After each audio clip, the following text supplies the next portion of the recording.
అజాతశత్రువైనటువంటి ధర్మరాజు కూడా భీముడికి వశమై భీముడు చెప్పినట్లుగా నడుచుకుంటాడు. నేను పూర్వం సోదరులు అందరితోనూ కలిసి అతన్ని అవమానించాను. విరాటరాజు, ద్రుపదుడు నాకు మొదటి నుంచే శత్రువులు.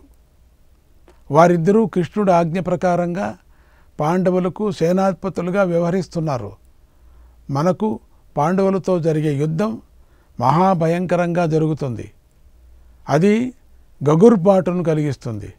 కాబట్టి రాజుల్లారా, మీరందరూ భయపడకండి, అజాగ్రత్తగా ఉండకండి, యుద్ధానికి సిద్ధం కండి. సమీపంలో సమృద్ధిగా నీరు, కట్టెలు ఉండేలాగా ఏర్పాటు చేసుకోండి. గుంతలేమొద్దు, కట్టెలు ఎక్కువ ఉంటే చాలు. శత్రువులు పాడు చేయటానికి శక్యం కాకుండా ఉన్న మార్గాలు నిర్మించండి. చక్కగా ఉన్న శిబిరాలు వందలు వేలుగా ఏర్పాటు చేయండి. ఆ శిబిరాలలో నానావిధ ఆయుధాలను సిద్ధం చేసుకోండి. అవి ధ్వజ పతాకాలతో శోభించేలాగా చేయండి. నగరం వాడి ఎంత ఆజ్ఞనే.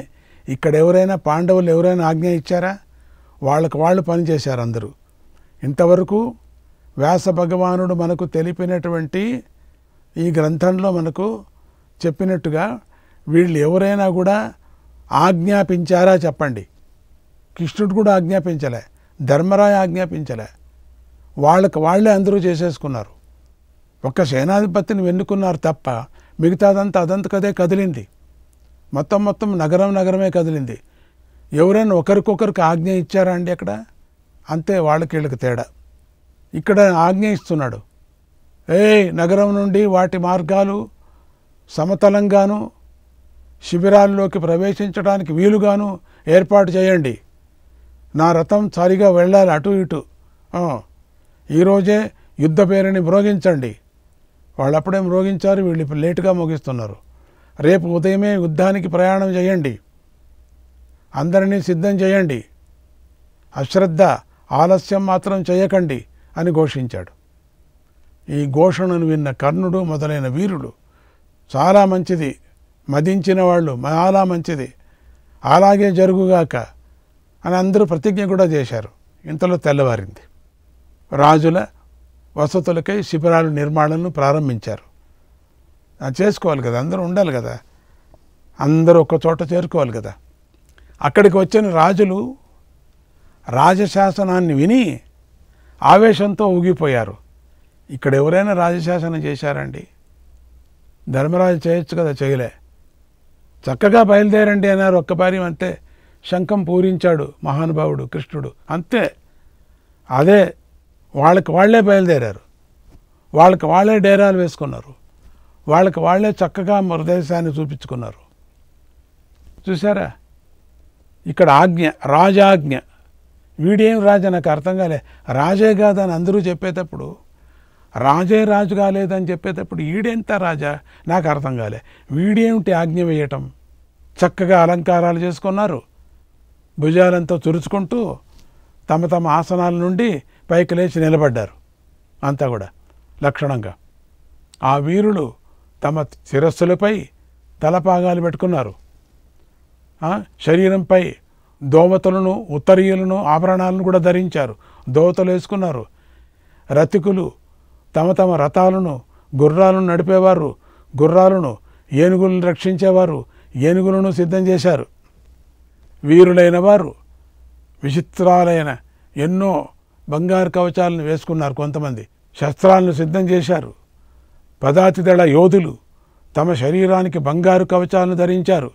అనేక శస్త్రాలను పట్టుకున్నారు. దుర్యోధనుడి హస్తినాపురంలో ఏదో పెద్ద ఉత్సవం జరుగుతున్నట్లుగా అందరూ సిద్ధమయ్యారు. పెద్ద ఉత్సవంలాగా యుద్ధ వాతావరణంతో అంతా కోలాహలంగా ఉంది. అందరూ ఉరకలు వేసే ఉత్సాహంతో ఉన్నారు. నగరమంతా హడావిడిగా ఉంది. చంద్రోదయంతో సముద్రం ఎలా తన కెరటాలతో ఎగిసిపడుతూ ఉంటుందో అలాగే యోధులతో దుర్యోధనుడి రూపమైనటువంటి సముద్రము ఉప్పొంగసాగింది. అంటే ఈ 11 అక్షోణి కదా, 1 2 ఆ పాపం అది 7 చిన్నవి, అవి చిన్నవి, ఇది 11 అక్షోణి. ఇట్లా పోతుందట, సైన్యం ఇట్లా పోతుందట.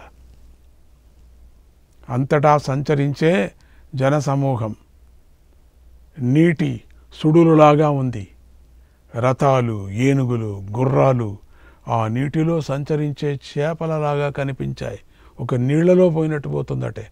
శంఖ దుందుబుల ధ్వనులు, సముద్రఘోష, దుర్యోధనుడి కోశాగారము, యోధులు ధరించిన విచిత్రమైన ఆభరణాలు, కవచాలు, సముద్ర తరంగాలు, శస్త్రాలు సముద్రంలోని నురుగు నురుగులాగా కనిపించాయి. ఎక్కడ చూసినా అవనే. భవనాలు, పర్వతాలు, వీధిలో ఉండే దుకాణాలు సరస్సులలాగా కనిపించాయి. పెద్ద పెద్ద సరస్సులాగా. ఒక గ్రామము, ఒక 10, 12, ఒక 11 పెద్ద పెద్ద గ్రామాలు. అంత పెద్ద సైన్యం కదిలిపోతూ ఉన్నది. 11 అక్షోహిణి అంటే సామాన్యం కాదు కదా. పాండవులది పాపం ఏం చెప్పాను. అట వెళుతూ శ్రీకృష్ణాయ పరమాత్మనే నమః. 154వ అధ్యాయం. కౌరవ సభలో జరిగినటువంటి విషయాల గురించి శ్రీకృష్ణుడు చెప్పిన మాటలు విని ధర్మరాజు ఇలా అన్నాడు. ఓ కృష్ణ, బుద్ధిహీనుడైన దుర్యోధనుడు ఎందుకు ఇలా అన్నాడు? ఈ పరిస్థితుల్లో మాకు ఏది మంచిది? ఓ అచ్యుత, మేము ఎలా నడుచుకోవాలి? ఎలా ప్రవర్తించాలి? ఎలా నడుచుకుంటే మేము స్వధర్మం నుండి పతనం కాకుండా ఉంటాము? ఓ కృష్ణ, దుర్యోధనుడు, కర్ణుడు, శకునుల అభిప్రాయాలు నీకు తెలుసు కదా. సోదరులతో కూడిన నా అభిప్రాయాలు నీకు బాగా తెలుసు. అందరూ మాట్లాడుకున్నాం కదా. వాళ్ళ అభిప్రాయము తెలుసు, నీ అభిప్రాయం, మా అభిప్రాయాలు తెలుసు. నువ్వు విదురుడి మాటలను, భీష్ముడి మాటలను కూడా విన్నావు. సంతోషం. అందరి మాటలు నువ్వు విన్నావు. అభిప్రాయాలు కూడా నువ్వు బాగా వాళ్ళదంతా అభిప్రాయాలు విన్నావు. మీ అందరి మాటలు, అభిప్రాయాలను బట్టి ఈ విషయంలో నువ్వు మళ్ళీ మళ్ళీ ఆలోచించు. మాకు ఏది మంచిదో, మేమేం చెయ్యాలో నిస్సంకోచంగా చెప్పు అన్నాడు. ఆ మాటలను శ్రీకృష్ణుడు విని మేఘదుందువులు మ్రోగినట్లుగా సమానమైనటువంటి కంఠంతో ఇలా అన్నాడు. పరమాత్ముడికి మాత్రమే ఆ కంఠం, ఇంకెవరికీ ఉండదు ఆ కంఠం. అటువంటి మేఘ సమానమైనటువంటి ఓ ధర్మరాజా, ధర్మార్థాలతో కూడిన నా మాటలను మోసంతో నడుచుకునే దుర్యోధనుడు స్వీకరించలేదు. నా మాటలు అతడి మనస్సులో నాటుకోలేదు. ధర్మరాజా, నేనెంతో చెప్పాను. ధర్మార్థాలతో సంబంధించినటువంటివి. అసలు వాడికి అది అసలు నా మాట వినపడిందో లేదో తెలీదు. ఆ దుర్మతి ఉన్నాడే, భీష్ముడి మాటలను కూడా వినలేదు, ఇక విదురుడి మాటలను కూడా వినలేదు. అసలు ఏం చెప్పాలంటే వాడు ఎవరి మాటలను కూడా లెక్క చేయలేదు, వినలేదు కూడా. ఆ దుర్యోధనుడు తనకు అండగా కర్ణుడు ఉన్నాడు అనేటువంటి భావిస్తున్నాడు. ఎప్పుడు కర్ణుడిని గురించే మురిసిపోతున్నాడు. నేనే జయిస్తాననుకుంటున్నాడు, పొంగిపోతున్నాడు ఎప్పుడు కూడా. అందుకని అతని ధర్మాన్ని కానీ కీర్తిని కానీ అస్సలే కోరుకోవటం లేదు. అందుకని వాడు నిజమైన వాడు, పాపాత్ముడే వాడు. ఇంకోటి చెప్తున్నా, నన్ను బంధించాలని ఆజ్ఞాపించాడు, కానీ వాడు తన కోరిక తీర్చుకోలేకపోయాడు. పాపం నన్ను బంధించాలని బంధించలేకపోయాడు. అదొక్కటి వాడి కోరిక తీరలేదు. అక్కడ దుర్యోధనుడి సభలో భీష్ముడు కానీ ద్రోణుడు కానీ ఏమీ మాట్లాడలేకపోయారు. ఒక్క విదురుడు తప్ప మిగిలిన వారందరూ కూడా ఆ దుర్యోధనుడినే అనుసరిస్తున్నారు. ఎవ్వరూ మాట్లాడలేకపోయారు. అసలు ఎందుకు రాజా రాజా అని పిలుస్తున్నారో తెలీదు. యువరాజును రాజా చేసేశారు. శకుని, కర్ణుడు, దుశ్శాసనుడు, ఈ ముగ్గురు కూడా మూర్ఖులు. వీరందరూ మూఢుడు, అసూయపరుడైనటువంటి దుర్యోధను దగ్గరికి వెళ్ళి నీ మీద ఎన్నో చెడు మాటలను కూడా మాట్లాడారు.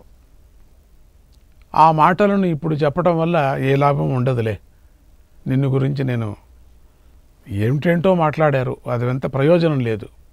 ఒక చిన్న మాటలో విషయాన్నంతా గ్రహించు. ఆ దుష్టుడు మీ అందరి విషయంలోనూ చక్కగా ప్రవర్తించలేదు, నడుచుకోలేదు మాత్రం చెప్పగలను, అంతేగాని వాడంత దుర్మార్గంగా చేశాడు. నీ పక్షాన యుద్ధం చేయాలని వచ్చినటువంటి రాజులు ఎవరిలోనూ లేని పాపబుద్ధి, చెడు ప్రవర్తన ఆ దుర్యోధనులో ఎన్నో ఉన్నాయి. మనము సర్వస్వాన్ని త్యాగం చేసుకొని ఏ దశలో కూడా కౌరవులతో సంధి చేసుకోవాలని కోరుకోకూడదు. నేను వెళ్ళి వచ్చిన తర్వాత వాడి బుద్ధి చూసి, వాడిని అనుసరించేటువంటి రాజులను చూసి, తమ్ముళ్ళను చూసి నాకు అనిపించింది ఏంటంటే ఎటు పరిస్థితిలో కూడా మనము రాజీ చేసుకోకూడదు అనిపించేసింది. కనుక ఇక మనకు యుద్ధమే తగినది. ఇంక నేనేం చెప్పటం, ఇంత చెప్పినా కూడా వాడు సిద్ధంగా ఉన్నాడు. మనం అకస్మాత్తు శాంతిగా ఉందామని చెప్పినప్పటికి కూడా ఎప్పుడో సైన్యం వేసుకొని వచ్చి మనం ఏదేదో చేయవచ్చు కూడా. అందుకని అటువంటి సందర్భం రానియకూడదు మనం. అందుకని యుద్ధమే మంచిది, అదే మనకు దారి అన్నాడు. ఆ మాటలు రాజులందరూ కూడా విన్నారు, వచ్చారు, అందరూ సిద్ధంగా ఉన్నారు. అందరూ కురుక్షేత్రానికి వెళ్ళటానికి సిద్ధంగా ఉన్నారు. మౌనం వహించి ధర్మరాజు వంక చూశారు అందరూ కూడా. ధర్మరాజు రాజుల అభిప్రాయాలను తెలుసుకున్నాడు. భీమార్జున నకుల సహదేవులతో కలిసి అందరూ యుద్ధానికి సిద్ధంగండి అని ఆజ్ఞాపించాడు. ఆ ఆజ్ఞను విని వీరులందరూ ఎంతో సంతోషించారు కూడా. పాండవ సైనికులందరూ కిలకిలలాడారు, తమ సంతోషాన్ని ప్రకటించారు, ఆనంద ఉత్సాహంతో ఉన్నారు అందరూ కూడా. ధర్మరాజు సైనికుల హర్షధ్వనాలను విన్నాడు.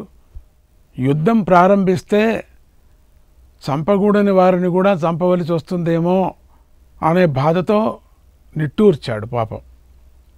భీమార్జునుడితో ఇలా అన్నాడు. ఇంకా సందేహంలోనే ఉన్నాడు ధర్మరాజు పాపం. ఓ భీమార్జునులారా, నేను దేనిని తప్పించాలని వనవాస కష్టాన్ని స్వీకరించానో, యుద్ధం వస్తుందనే దృష్టితో నేను వనవాస కష్టాన్ని తీసుకున్నాను నేను.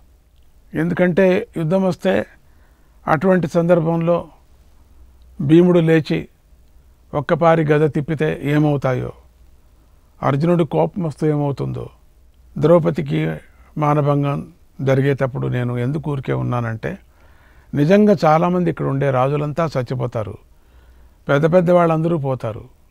దేనికి భయపడ్డానో, నానా విధాలైన దుఃఖాలను సహించానో, వాళ్ళంతా పోతారు కదా అని దుఃఖం రాని పర్వాలేదు అని నన్ను అందరూ అదే అంటారు, ఎందుకు అట్లా చేశారని.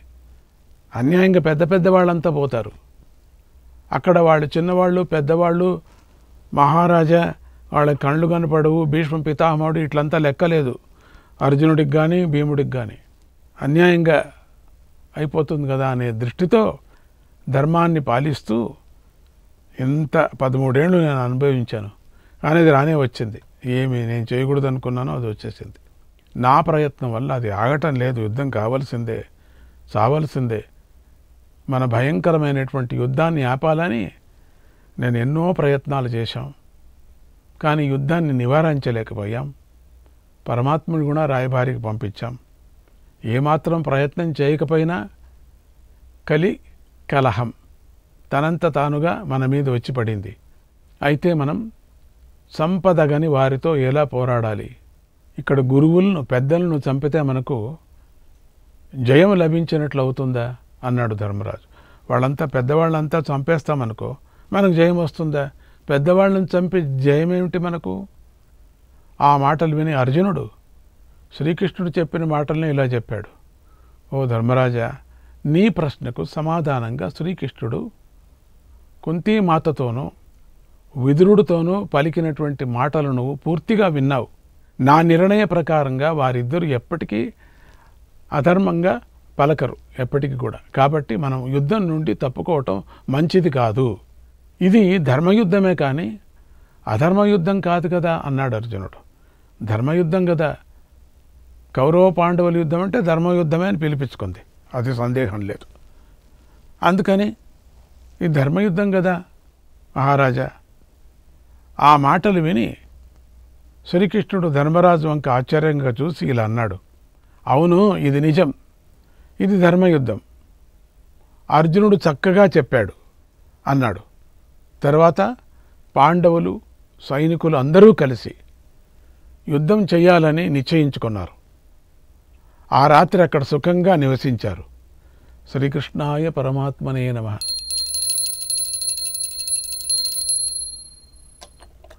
155వ అధ్యాయం.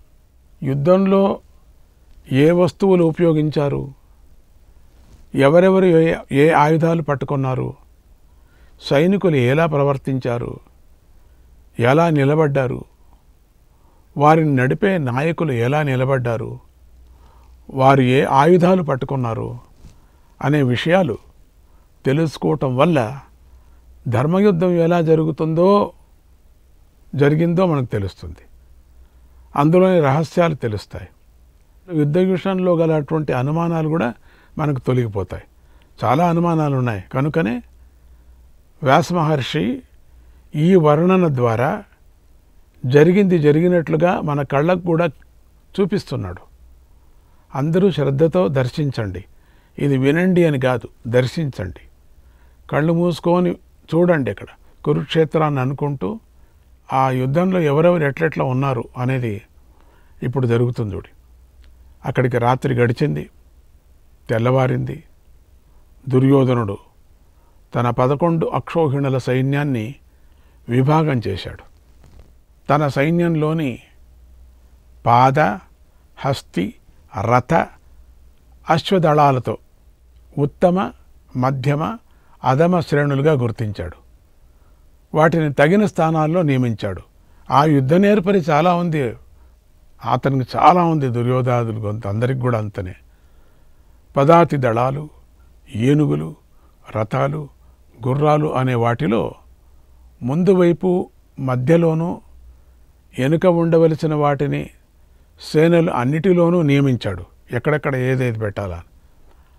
ఆ వీరులంతా పెద్ద అమ్ముల పొదలు, చిన్న అమ్ముల పొదలు, కవచాలు, తోమరాలు, అనుకర్షాలు, శక్తులు, ఉపాసాంగాలు, నిషంగాలు, ఈటెలు కలిగి ఉన్నారు. వేరువేరే ఆ ఆయుధాలకి పేర్లు అన్నమాట. ధ్వజాలు అంటే జెండా గుడ్డలు, వెంటి తోమరాలు, విచిత్రాలైన తాళ్ళు, పాశాలు, కంబళ్ళు సిద్ధం చేసుకున్నారు. జుట్టుకు పట్టించలాగే కర్రలు, నూనె, బెల్లం, ఇసుకతో కూడిన కుండలు, పాములున్న కుండలు, సర్జ రసంతో కూడిన పొడి అన్నీ సమకూర్చి సిద్ధంగా ఉంచారు. ఈ మిరపపొడి కూడా ఉంది దీంట్లో, అది కూడా చూసి. ఇనపపొడి, మిరపపొడి, లోహపొడి ఇవన్నీ కూడా పెట్టుకుంటారు. అంటే ఆ సైన్యం మీద వేయటం. అప్పుడు కళ్ళు కనపడవు కదా. ఇవన్నీ యుద్ధనీతి. గంటలతో కూడినటువంటి పలకలు, ఇనుము, బెల్లం కరిగించినటువంటి పాకం వేసి వాళ్ళు దాంట్లో చిక్కుకొని పోతారు. గుళ్ళు, శాలాలు, బింది ఫలాలు, తేనె, మైనం, రోకళ్ళు సిద్ధం చేశారు. ఇక ముళ్ళ కర్రలు, నాగళ్ళు ఇవన్నీ కూడా ఎప్పుడో తయారు చేసి పెట్టుకున్నారు. విషపూరితమైన తోమరాలు, చేటలు, పెట్టెలు, కొడవళ్ళు, ముళ్ళు తోమరాలు సిద్ధం చేశారు. ముళ్ళు కవచాలు, ఉలులు, పులితోళ్ళు, చిరుత పులితోళ్ళు సిద్ధం చేసి ఉంచారు. ఆ చేతితో విసిరేటువంటి ఆయుధాలు, కొమ్ములు, బల్లాలు, అనేక విధాలైనటువంటి ఆయుధాలు, గొడ్డళ్ళు, గుణపాలు, నేతి గొడ్డలు, నూనె గుడ్డలు సిద్ధం చేసుకున్నారు. సైనికులందరూ బంగారు ఆభరణాలను, వివిధ మడులను ధరించున్నారు. మండుతున్న అగ్నిజ్వాలల్లాగా ప్రకాశిస్తున్నారు. అంతా సిద్ధంగా ఉన్నారు.